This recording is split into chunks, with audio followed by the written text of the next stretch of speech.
Alhamdulillah. Syukurallah ni'amillah. Wala haula wala quwwata illa billah. Asyhadu an la ilaha illallah wahdahu la syarikalah wa asyhadu anna Muhammadan abduhu wa rasuluh alladzi la nabiyya ba'dah. Alhamdulillah, ikhwati fillah, di malam hari ini kita bertemu di majelis ilmu yang kita akan mengkaji hadis-hadis Nabi, yang tentunya bagaimana perkumpulan para pengkaji hadis yang selalu bertadarus, yatadarusuna fima bainahum, adalah mendapatkan nazalat alaihimus sakinah, mendapatkan ketenangan. Maka tentunya di kesempatan ini kita akan mengkaji sebuah hadis yang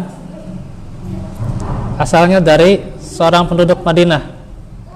Ia berkata bahwa Muawiyah pernah menuliskan surat pada Aisyah Ummul Mukminin radhiyallahu anha, di mana ia berkata, "Tuliskanlah padaku suatu nasihat untuk, dan engkau jangan memperbanyak."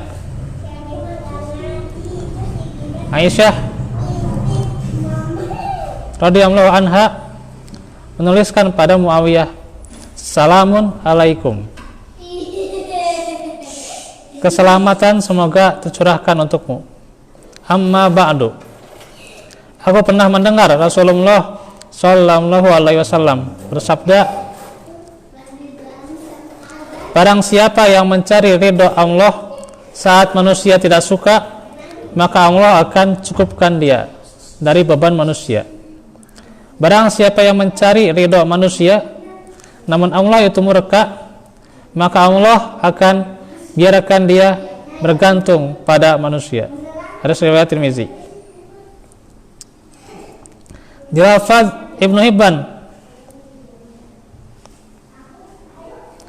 radhiyallahu anhu disebutkan, barang siapa yang mencari ridho Allah saat manusia tidak suka, maka Allah akan meridhoinya dan Allah akan membuat manusia meridhoinya. Barang siapa yang mencari ridho manusia dan membuat Allah murka, maka Allah akan murka padanya dan membuat manusia pun ikut murka.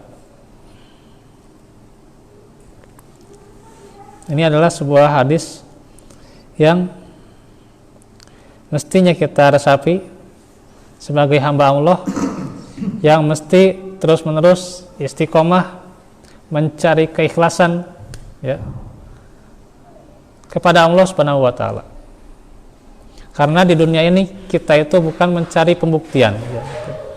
Kita cari pembuktian kepada siapa gitu ya, kepada si fulan atau kepada siapa gitu ya gitu. Tapi hendaknya kita itu bukan mencari pembuktian, tapi justru yang dicari adalah keikhlasan kita. Maka tentunya kita menginginkan ridho Allah, bukan ridho manusia. Adapun ketika manusia itu ridho kepada kita, itu adalah bonus dari Allah Subhanahu wa taala. Sehingga bukan semata-mata manusia itu menginginkan kita, menyukai kita, gitu ya, gitu. Atau bahasanya ingin viral, gitu ya, gitu. Nah, barusan tuh ada status sebenarnya di Instagram tuh ya, itu bagus tuh ya, tentang zaman sekarang orang menuntut ilmu, gitu ya, gitu. Kebanyakan ingin viral dan sebagainya, gitu ya, gitu. Jadi seolah jadi mengurangi keikhlasan ya. Iya. Mengurangi sedikitnya rada mendangkalkan dalam keikhlasan kita. Kalau apa-apa harus diketahui orang itu rasa-rasanya ya gimana? Itulah. Walaupun tentunya ada sebuah maslahat ketika seseorang itu tahu ilmunya gitu ya, bisa sharing-sharing ilmu, ya itu luar biasa ya. Cuman kalau misalnya semata-mata ingin mendapatkan ridho manusia, nah itu yang berbahaya gitu ya. Gitu. Nah disinilah tentunya hadis ini membuat kita semakin termotivasi untuk mencari keikhlasan ya. Di setiap rentang waktu kita, di setiap aktivitas kita, di setiap jenjang kehidupan kita, itu kita cari keikhlasan kita gitu ya gitu. Makanya yang namanya keikhlasan itu harus diperbaharui gitu. Diperbaharui dengan menuntut ilmu seperti ini, tentunya itu adalah bentuk pembaharuan keikhlasan kita gitu ya. Karena ya, yang namanya keikhlasan itu ya manusia itu berubah-ubah gitu ya gitu. Ucapannya bisa kadang berubah-ubah, hatinya kadang berubah-ubah gitu ya. Perbuatannya kadang juga berubah-ubah gitu ya gitu. Manusia itu. Hantunya itu. Detik aja hati kita. Nah gitu. Iya. Bisa dikuatkan dengan doa, kuatkan juga dengan ilmu. Nah ini ya. Mendengarkan kajian-kajian hadis-hadis gitu ya gitu. Tentunya dengan berbekal ilmu ya gitu. Walaupun terkadang penyampaiannya biasa, tapi kitanya semangat, itu tentunya yang membuat punya nilai plus gitu ya gitu. Nah disinilah yang akan menjadi hikmah bagi kita. Maka carilah ridha Allah, walaupun manusia itu pada nggak suka gitu. Orang bisa saja nggak suka ketika dia mengikuti sunnah, tapi dia mengikuti sunnah itu ingin ridho Allah gitu. Ingin ridho Allah gitu. Dia mencegah dari yang mungkar, yang tidak sesuai dengan syariat gitu ya. Dan dia menyuruh pada sunnah. Tentunya pasti ada saja ya yang tidak suka. Maka dikatakan oleh Imam Syafi'i ya,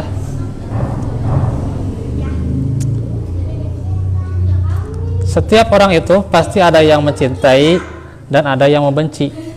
Kalau perkaranya demikian, maka hendaklah seseorang selalu bersama orang-orang yang taat kepada Allah gitu. Jadi yang namanya berlian itu tidak akan menjadi berlian kalau dia didekati orang-orang yang senantiasa mengotori berlian itu. Tapi yang namanya berlian tetap menjadi berlian ketika dia selalu bersama dengan orang-orang yang selalu memelihara berlian itu. Nah itulah bagaimana kita caranya menjadi berlian gitu ya gitu. Nah itulah caranya, itu selalu mendekat dengan orang-orang yang selalu taat kepada Allah gitu ya gitu. Maka kita itu menjadi berlian gitu. Walaupun katakanlah amal kita biasa-biasa saja, katakanlah ibadah kita biasa-biasa saja, kadang juga akhlak kita biasa-biasa saja, tapi ketika bersama orang-orang yang selalu taat, nah ini akan selalu menjadi kristal bagi mereka gitu. Karena hakikatnya kita itu diharapkan gitu ya gitu. Bukan kita mengharapkan gitu ya. Nah inilah tentunya yang menjadi nilai plus ketika seseorang itu mencari ridho Allah.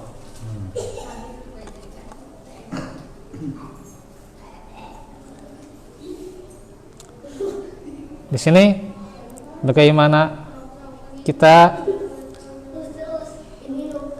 bisa mengambil faedah bahwa Allah akan mencukupkan dia dari beban manusia. Maksudnya adalah Allah akan menjadikan dia sebagai golongan Allah ya. Fa inna hizballahi humul muflihun ya gitu. Jadi orang yang menjadi golongan Allah itu orang yang beruntung. Itu ya.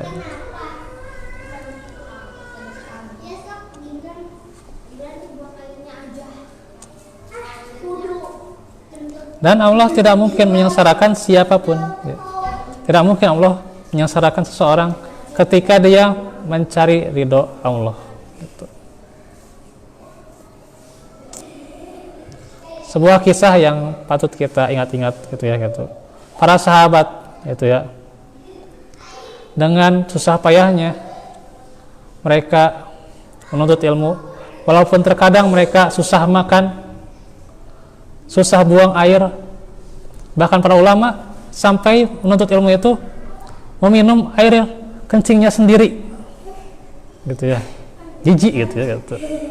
Nah, tapi itulah usaha mereka gitu untuk menuntut ilmu, untuk mencari ridho Allah. Demikian itu usaha mereka. Tapi Allah tidak akan menyengsarakan mereka.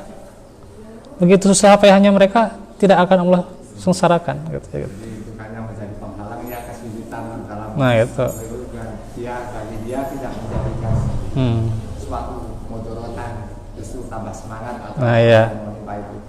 Itulah kalau sudah ada dorongan rasa keikhlasan sudah tinggi yang memang seperti itu.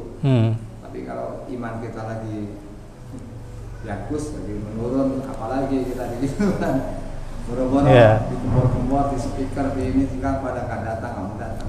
Ya makanya dipelihara lagi keimanan itu gitu ya gitu. Dipelihara keimanan, tentunya ya tadi bersama orang-orang yang solih gitu ya gitu. Itu akan membuat kita itu tergerak gitu ya. Kadang-kadang ya kita jenuh, nggak semangat atau gimana gitu ya. Ya kerasa lah, saya juga kadang gitulah memikirkan hal-hal seperti itu ya gitu, jenuh gimana gitu ya. Tapi ketika orang itu mendekat dengan kita, dia orangnya soleh, taat dan sebagainya, wah saya jadi semakin bersemangat lagi gitu ya itu. Ya satu ada kelemahan sisi yang di orang yang lainnya bisa kita istilahnya bisa memberi motivasi supaya bisa bangkit lagi, ya itulah saling. Ya itu memang gitu, dorongan dari keimanan kita salah satunya ya gitu. Kalau kita berjamaah minimalnya mau kumpul-kumpul, apalagi mau majelis ilmu seperti ini, sedikitnya ada saling mengingatkan, jadi kitanya ada sedikit dorongan. Ya betul. Kemudian penjelasan fa inna hizballahi humul muflihun. Ya. Golongan Allah itu yang bahagia. Ya. Maka Allah ketika dia bergantung pada ridhonya akan terus menerus diistiqomahkan ya. Beda dengan ia bergantung pada ridho orang lain, maka akan dibiarkan dia bergantung pada manusia, sehingga Allah menjadikan manusia menguasainya hingga menyakiti dan berbuat zalim padanya.